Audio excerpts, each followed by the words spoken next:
companies. So, welcome. Thank you. Nice to be here, guys. After lunch, your tummies are full. I'm going to talk a little bit about startup roadblocks.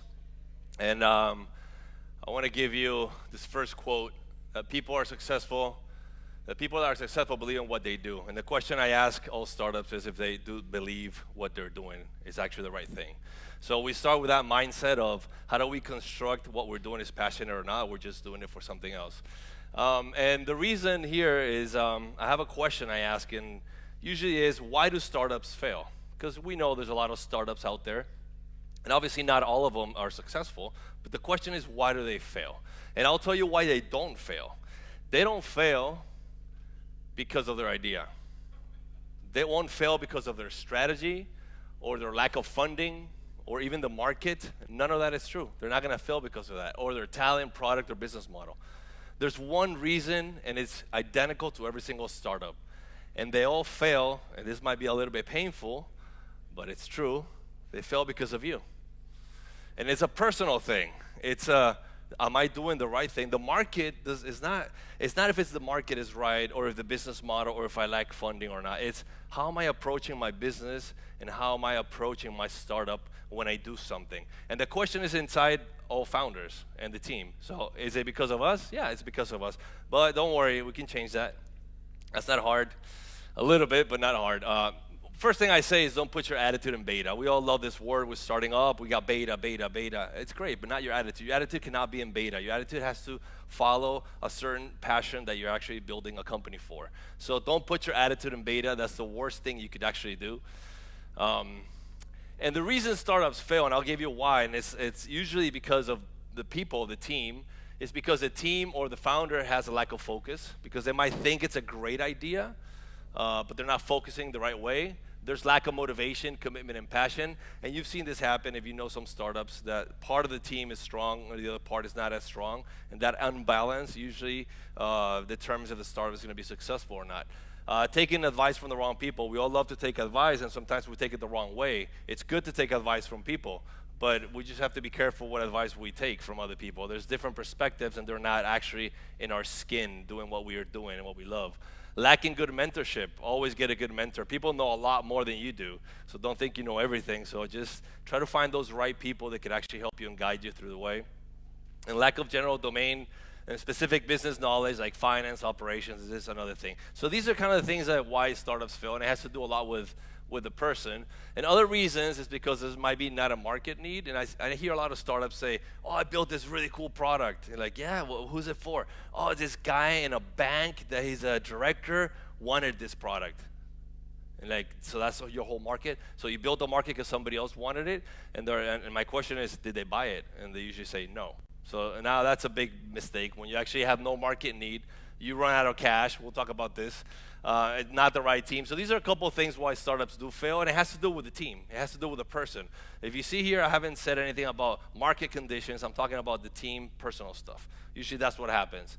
So there's a little formula that you guys could actually write down if you want, and there is a small formula for you to understand what's in your DNA, or when you set up a business, what should be the key factors that you actually put into this equation. And I think mindset and vision should be in your DNA, okay? So you have to have the right mindset and the right vision of what you actually want to accomplish and do, especially in your business if you're doing something interesting. And that should be something that guides your whole process, your thinking process, and guides your whole commitment to what you want to do in the company. So, is there a formula? It is. And for me, mindset is made up of three key principles, which is passion, uncertainty, and resilience. And I want to walk you guys through these three principles because I think this is very interesting. The first one is passion. So this is the definition of passion. It's an intense desire or enthusiasm for something. Obviously, if you don't have passion, there's nothing you can do. You know, that you hear a lot of big hot shots business owners that say, oh, I'm passionate about what I do. I work 20 hours a day, and all I do is think about my company. You know, and that passion that drives them is what actually makes them to become successful. If you don't have passion, then forget about it. Get rid of what you're doing. Go get a job. Go do something else. And this is a true reality. So that's passion.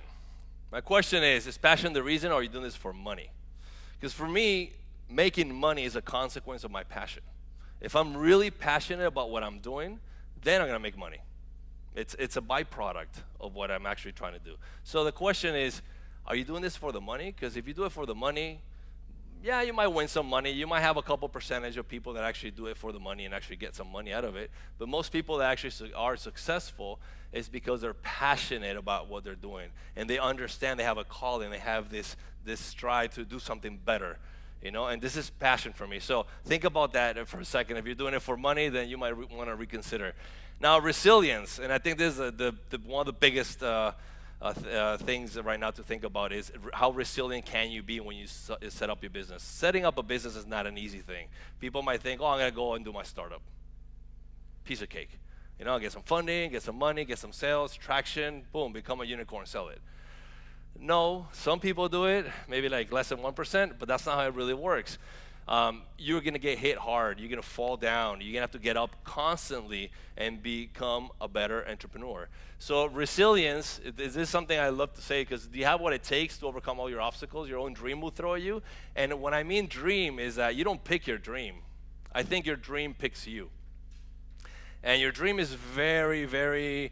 your dream boy is trying to do is to make you prove a point. Are you worth it of me? Is it? Are you worth it of having this dream and making this dream a reality? So the question is, what's your dream throwing at you right now that you think you can't overcome? What's your dream telling you something that you might be, this is hard, this is not easy? Well, it's not going to be, but your dream is going to put you in check. Make sure that you're actually worth it of it. And I think this is part of resilience, is falling constantly and getting up and obviously achieving success.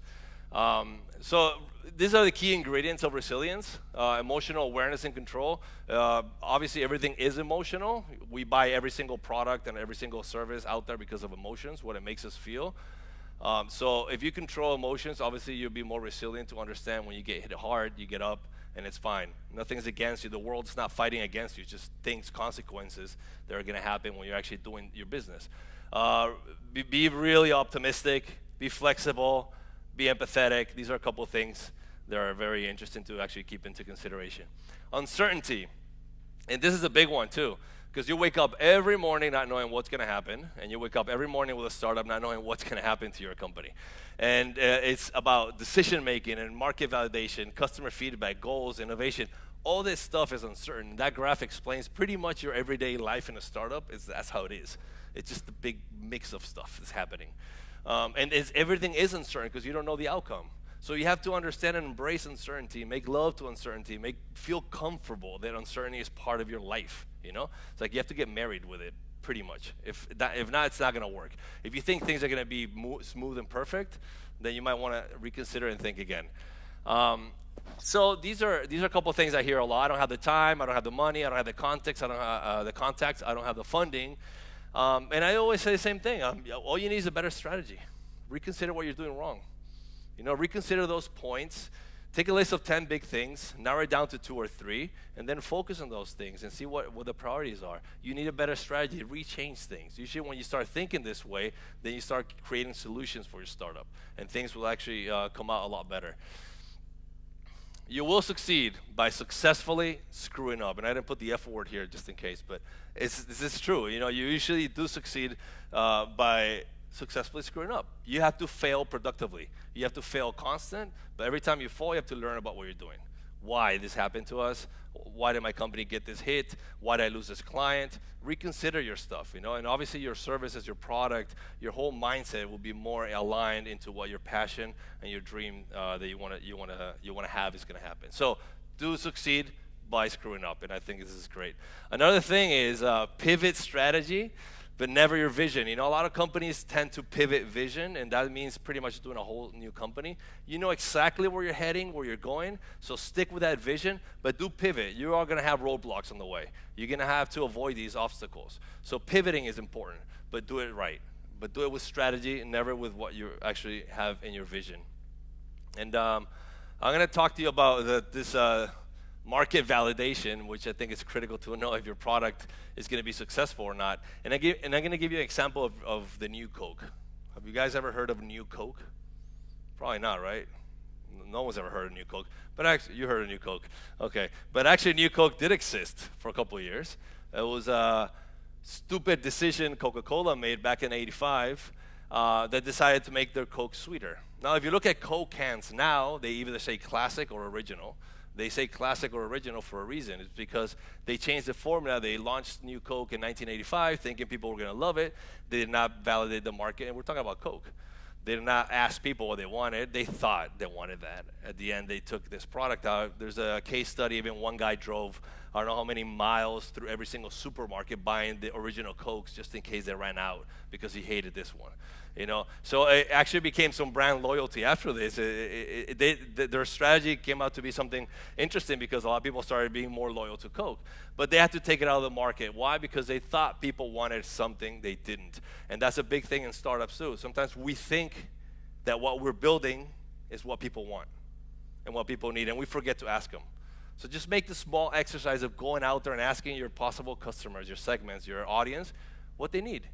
And see if your product fits that, okay? Don't make their mistakes. They have the money, they could make it, but it's not the right thing to do. I'm gonna talk to you guys a little bit about this concept that I call muscle business. And this is the concept I came up with a couple years back, which is, it's like going to the gym. If you guys work out or go to the gym, you understand that if you work out your upper body and you get some really strong, but you have chicken legs, you don't look very good, right? I mean, usually you see this happening in bodybuilders, and they're not as sexy, right? Because their legs are not worked out as they should. Their whole body's not synchronized when we talk about exercise. So the same thing happens in business. Sometimes we're really good at marketing, we're really good at developing product, we're really good at finances, or we're looking for investors, but we're very weak at other parts of the company. And I think this is just like the gym. You should work out your whole body to have a complete balance in your ecosystem. And this is, for me, the critical pieces, which is finance, marketing, sales, product, funding, recruitment, which is talent, and then innovating your product. So if you manage, I'm not saying you have to be an expert in every single field, but do understand that you have to spend some time in every single part of this to make this happen, to make this a reality. And in your business, knowing what's going on in your business is critical, especially when you're starting up. It's a good exercise to do it when you're starting young because you don't have so much stuff to look at. So another concept, and these are a couple concepts that I'm throwing at you, pivot versus balance. There's this whole saying about work-life balance, and people should have their work and life balance. Well, I think that's crap. And the reason I think it's crap is because I think you should pivot and pivot hard. When you're working, you should pivot hard to working and focus 100% on your work. But when you're with your family, you pivot towards that area. Okay, don't do things in half. Have you guys ever used these things in the park when you were kids? All right. If you have the same weight, what happens? Nothing, right? It's not fun. It doesn't move.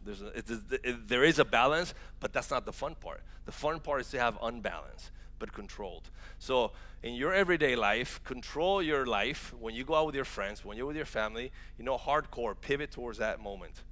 When you're in your business, pivot towards your business. Obviously, you'll probably spend a lot more time on your business than you will with your friends, especially when you're starting out. I want to share with you what my agenda looks like so you understand what I mean when I pivot.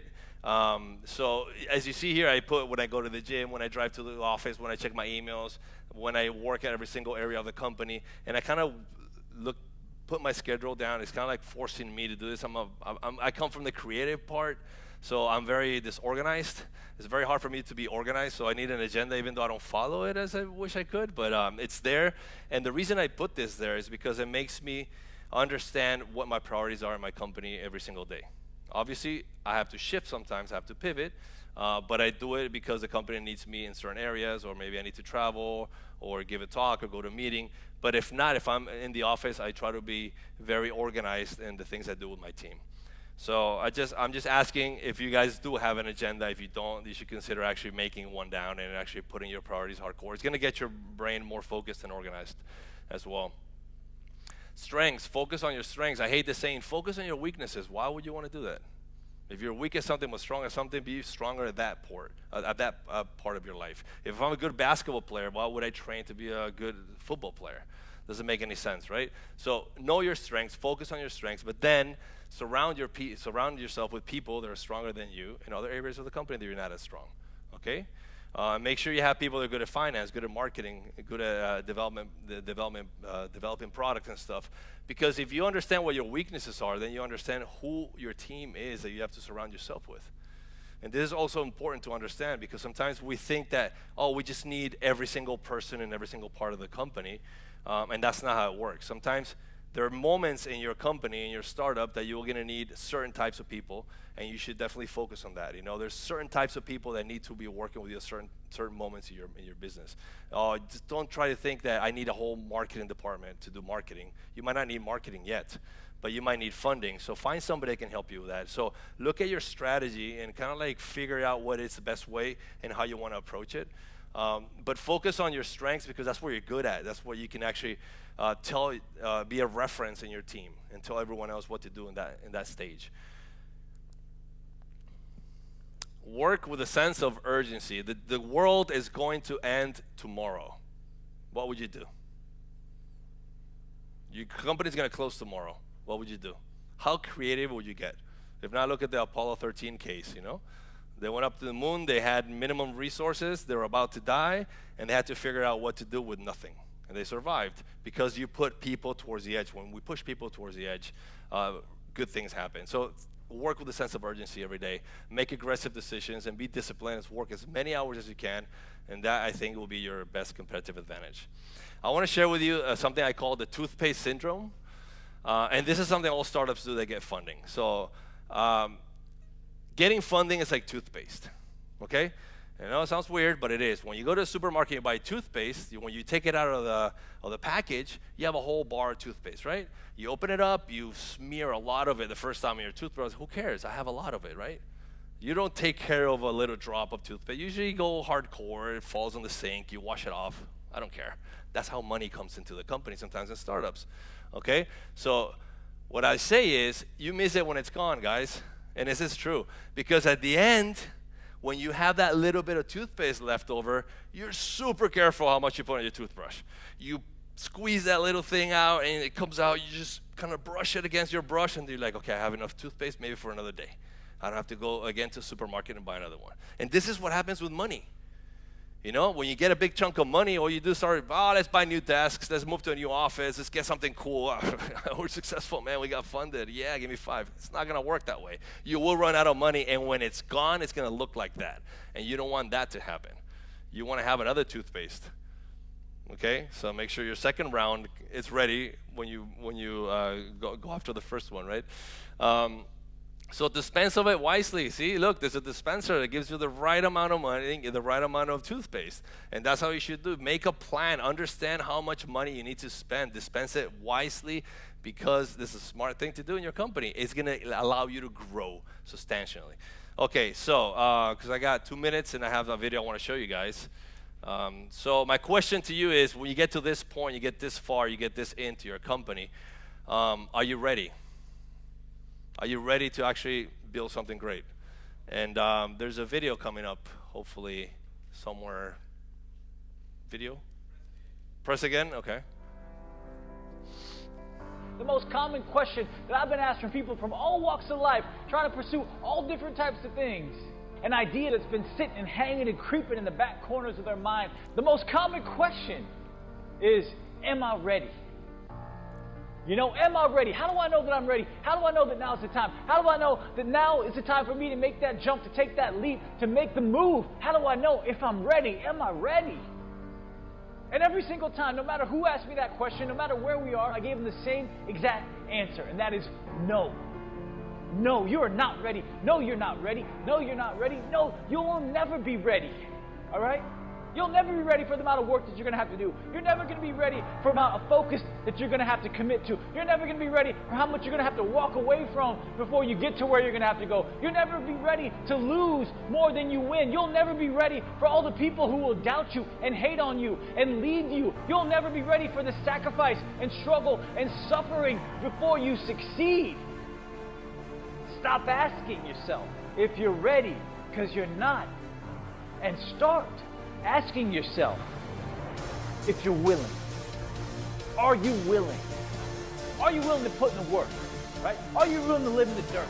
Are you willing to give up everything that you once thought was important to go after that one thing that you truly love? Are you willing to be doubted? Are you willing to be cast aside? Are you willing for people to walk away from you? Are you willing to leave the people that hold you back? Are you willing to live simple and light and focused and free? Are you willing to take on every challenge that comes your way? Are you willing to box every obstacle that comes face to face?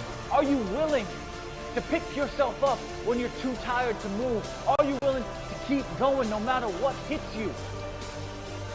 If you are willing to take on whatever comes, to fight through whatever faces you, then go for it. So the question is, are we ready? No, we're not gonna ready. We're never gonna be ready. But are we willing to make it happen? And that's, I think, something you should ask yourselves. So I'm done now. I'm just gonna give you a little wrap up. Just go ahead and embrace uncertainty. Guys, be passionate about what you're doing. Feel it in your blood. Mature your resilience. Validate your market. Please don't make the same mistake Coke did. Attract talent and invest your time wisely. Know all parts of your business. Fail productively. Know your audience, but have fun doing it. If you're not having fun doing what you love, then we have a problem. So for me, that's it, guys. Go for it. It's your time to shine. Thank you very much for your attention. Thank you. Thank you.